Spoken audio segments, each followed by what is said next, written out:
Hello guys, welcome back to my channel. তো guys, তোমরা সবাই কেমন আছো? আশা করি তোমরা সবাই খুব ভালো আছো। দেখো, আমি আজকে পড়তে গেছিলাম, পড়া থেকে এসে ভাবলাম তখন থেকে ভিডিওটা স্টার্ট করি।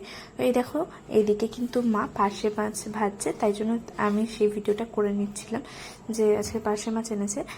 আর দেখো, ওই দিক থেকে দাদু কিন্তু বাড়ির পেছনে লাউ শাক হয়েছিল, সেগুলো কেটে নিয়ে আসলো। আর দেখো, আমার এদিকে স্কুল যাওয়ার টাইম কিন্তু হয়ে গেছে, তাই জন্য মা একটু চুলটা আমার বেঁধে দিয়েছিল বিরুনি করে। আমি অনেক চুল বিরুনি করতে পারি, কিন্তু নিজের চুলে না বিরুনিটা ঠিক পারি না।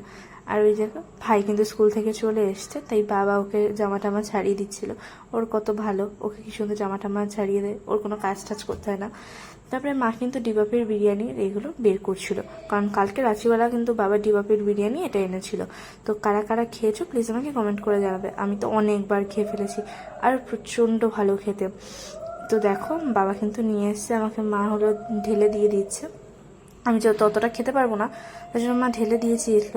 অল্প আমি খেয়েছিলাম, বেশিটা খেতেও পারিনি, স্কুলে টাইম হয়ে যাচ্ছিলো। আর বাকিটুকু হলো রেখে দিয়েছিলাম। মা খেয়েছে একটু, ভাই খেয়েছে, ঠাম্মা দাদু বাবা খেয়েছে একটু একটু করে, সবাই খেয়েছে। আরও একটা ছিল, সেটা কিন্তু আর দেখাইনি, একটাই এটা দেখিয়েছি। আর দেখো, একটা সস দিয়েছিল ওর মধ্যে, জানি না সসটা কেন দিয়েছে, সস আমার ভাল লাগেনি, তাই আমি দেখো সরিয়েও নিয়েছিলাম কিন্তু সসটা। তো খুব টেস্ট ছিল, মানে ভীষণ টেস্ট। এক চামচ খেলেই কিন্তু একদম পুরো মুখে স্বাদ লেগে থাকবে, এমন একটা স্বাদ। তো আমি একটু ওয়াও করে দিলাম, এত সুন্দর খেতে, তো তাই জন্য। আর আমি ডিবাপের এখানে একটা ফটো দিয়ে দিচ্ছি, যাতে তোমরা ওটা খেতে পারো। আর এই দেখো, আমি কিন্তু স্কুলে যাওয়ার জন্য কিন্তু রেডি হয়ে গেছি, তো বেরিয়ে পড়বো। এই দেখো, বাবার কিন্তু বাইকে উঠে যাচ্ছি আমি, তো তাড়াতাড়ি করে স্কুল চলে যাবো।